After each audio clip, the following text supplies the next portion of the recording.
Muy buenos días a todos. Estamos aquí con un segundo vídeo sobre libros. En este caso va a ser sobre novelas, en el que espero arreglar pues dos de los mayores errores del primer libro. El primero fue la iluminación, que espero que en este sea un poquito mejor, vamos a ir mejorando. Y el segundo es la extensión, que sí, 30 minutos, ya me lo han dicho por activa y por pasiva, son demasiados, así que vamos a hacerlo esto un poquito más corto.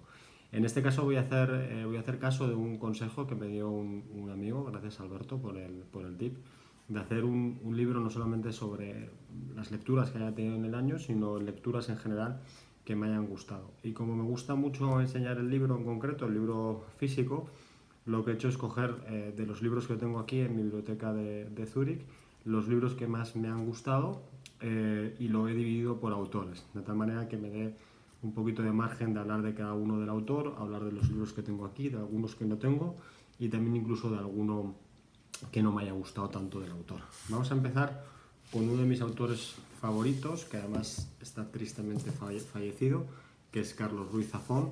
Falleció el año pasado, la verdad es un autor muy joven.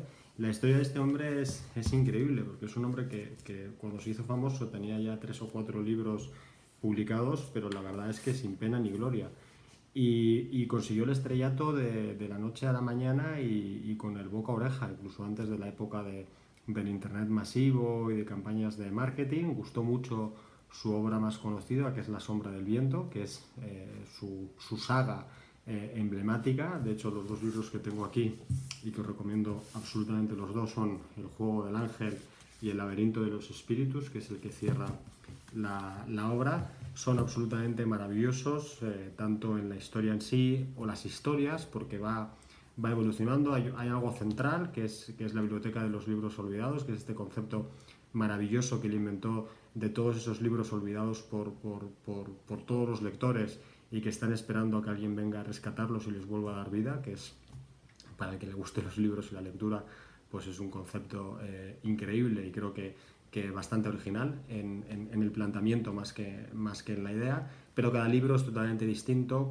con distintos personajes, con distintos protagonistas, pero que se van entrelazando. Y el último, El laberinto de los espíritus, pues trata de darle un cierre que para mí es muy satisfactorio. Es muy difícil en una saga de 4 o 5 libros que sean todos buenos, que sean todos coherentes, que tengan tanto cohesión interna como cohesión grupal, y es una maravilla, una auténtica tragedia que esté tanto a nivel personal, pero sobre todo también a nivel de literatura que nos haya dejado. Este año, por cierto, tengo pendiente un recopilatorio que salió post-mortem que lo quiero leer. Muy, muy, muy, muy recomendado. El siguiente, Javier Cercas. Maravilloso. Hablé de estos libros en el vídeo anterior, pero no profundicé mucho sobre ellos. Como sabéis, o como ya comenté, Javier Cercas se hizo famoso sobre todo por el libro Soldados de Salamina. Es este libro que también es muy bueno, a mí me gustó, pero me gustó menos que estos dos. En Soldados de Salamina pues, utiliza esta técnica que se ha puesto ciertamente de moda últimamente de mezclar biografía con hecho histórico y jugar un poco con partes de ficción, partes reales, partes que están entre medio, que la verdad queda muy bien si lo sabes hacer bien, y Javier Cercas lo sabe hacer muy muy bien. Se hizo película, fue un super boom, etcétera.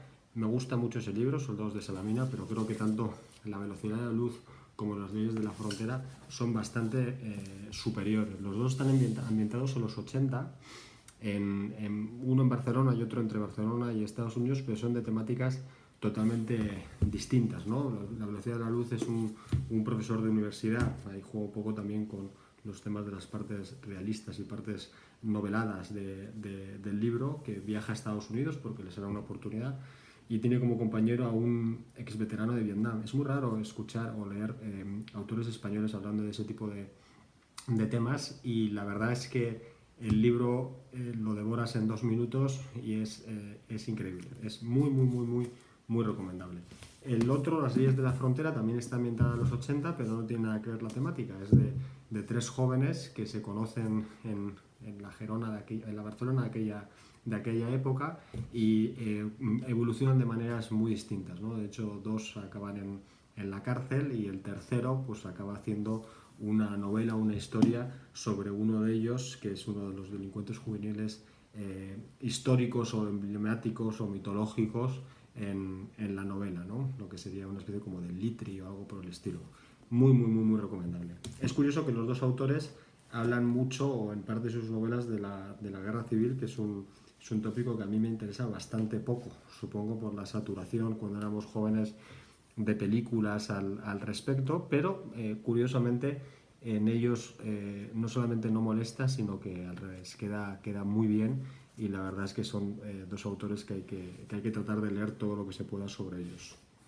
El siguiente autor es uno de esos que te da mucha pena cómo han ido evolucionando, ¿no? Se trata de Matilde Asensi.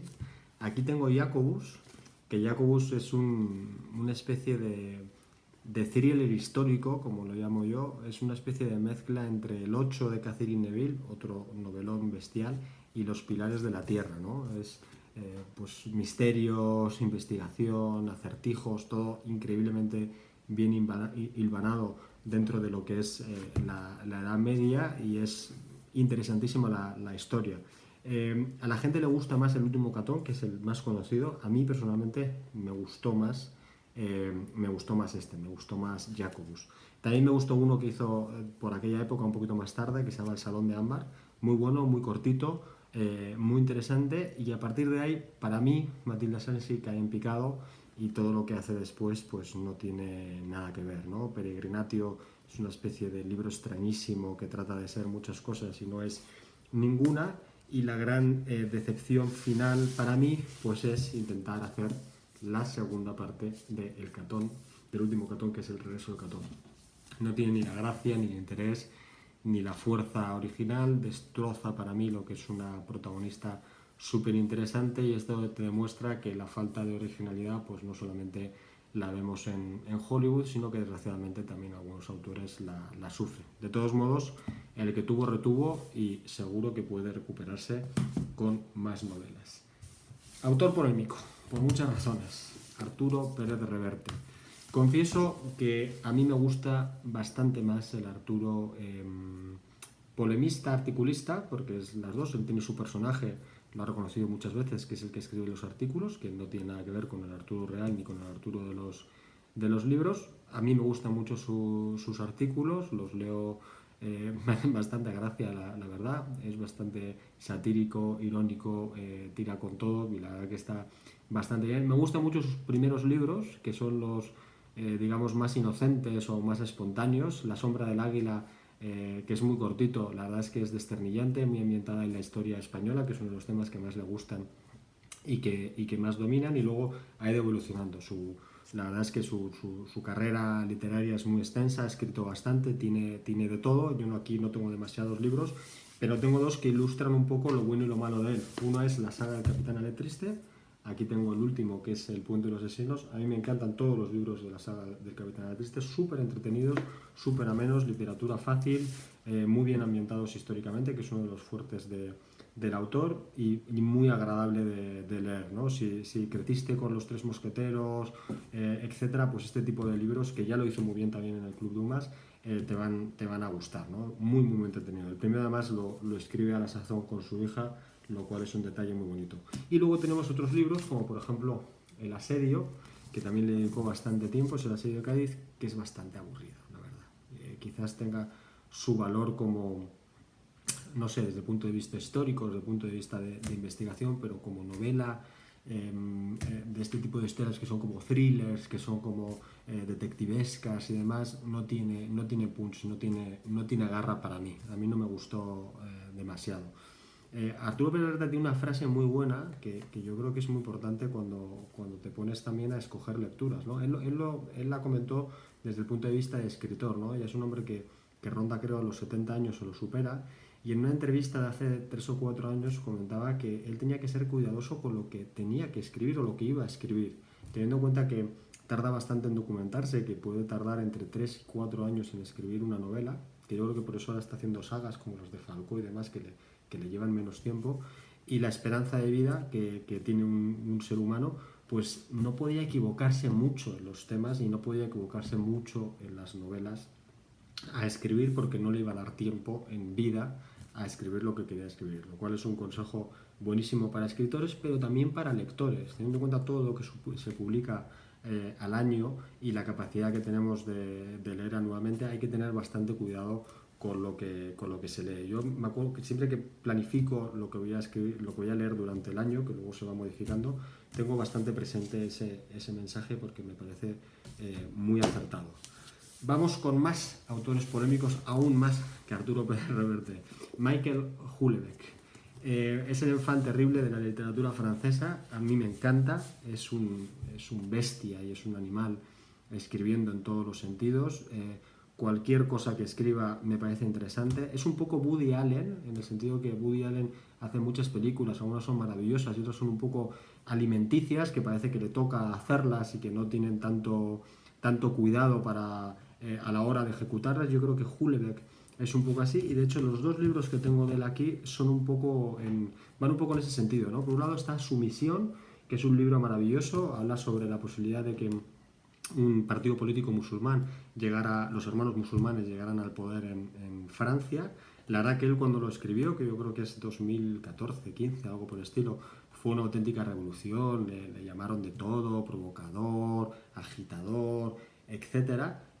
Tanto en Francia como fuera. Yo lo leí unos años después y la verdad es que, teniendo en cuenta todo lo que ha pasado en Europa y en el mundo en los últimos años, es bastante creíble todo lo que pasa, ¿no? No creo que a nadie le sorprendiera mucho. Además, él lo ambienta en 2022, que llegan al poder en 2022, de hecho lo hizo a propósito, teniendo en cuenta en qué época él lo escribe, y aparte de estar muy bien escrito, la verdad es que la historia en sí pues es bastante verosímil, ¿no? Siempre al final la realidad supera la ficción y seguramente no sucederá como pone en el libro, pero ni es tan polémico por lo que hace, ni es tan descabellado, ni muchísimo menos. Y está escrito maravillosamente. Y luego tienes Serotonina, que es una idea de olla absoluta de él, de un escritor, una persona, no es un escritor, de hecho es un funcionario, pues que está deprimido por varias razones y es como una búsqueda interior, usando drogas, etcétera, para recuperarse. Es un libro alimenticio, lo que pasa que escribe tan bien que te lo puedes leer tranquilamente con una sonrisa de oreja a oreja. Yo, de todos modos, el libro que más me gustó de él fue el primero que leí de él, que se llama La posibilidad de una isla. Una mezcla de géneros también muy interesante, con un final bastante extraño, y es una pasada lo bien que escribe este hombre. Y lo mejor para el final, un autor americano que comparte un poco con Houellebecq el hecho de ser un poquito Woody Allen, por lo prolífico que es y las cosas buenas y no tan buenas que tiene, y que la verdad, si yo algún día escribo un libro, que espero así hacerlo, espero que sea una décima de una centésima parte de lo buenos que son los libros de este hombre. Voy a empezar con el libro famoso que a mí no me gusta tanto, que es la trilogía de Nueva York de Paul Auster. No me gusta tanto, claro que me gusta, está muy bien escrito, las historias son muy buenas, pero yo conocí a Paul Auster con otra serie de libros, me he leído muchos otros libros suyos, y este me lo leí creo que el año pasado, hace 2, porque obviamente es el emblemático y tenía ganas. Un poco de decepción, quizás también por el nivel de expectativas. Aquí tengo otros maravillosos. A mí me gusta porque escribe libros largos, libros no tan largos, con lo cual a veces pues está bien, ¿no? Leer alguna historia un poquito más corta, que te quita el mono de Paul Auster y pasa a otra cosa. Leviatán es un libro muy bueno. El país de las últimas cosas, que mezcla un poco ficción surrealista, ciencia ficción, con géneros literarios que a mí me encanta. Está muy bien y es muy cortito. Sunset Park es uno de sus libros serios, es una absoluta maravilla, por supuesto ambientado en Nueva York, que es como el leitmotiv de Paul Auster, imprescindible dentro de su biblioteca. Y quería terminar comentando el que creo que es su último libro, que lo compré con mucha ilusión, me gustó, pero le hubiera pedido algo más. Se llama 4321. La historia en sí, claro, a alguien como yo que le gusta la ciencia ficción, los superhéroes, las realidades paralelas, etcétera, pues no, era inmejorable. 4321 hace referencia a 4 vidas paralelas de la misma persona.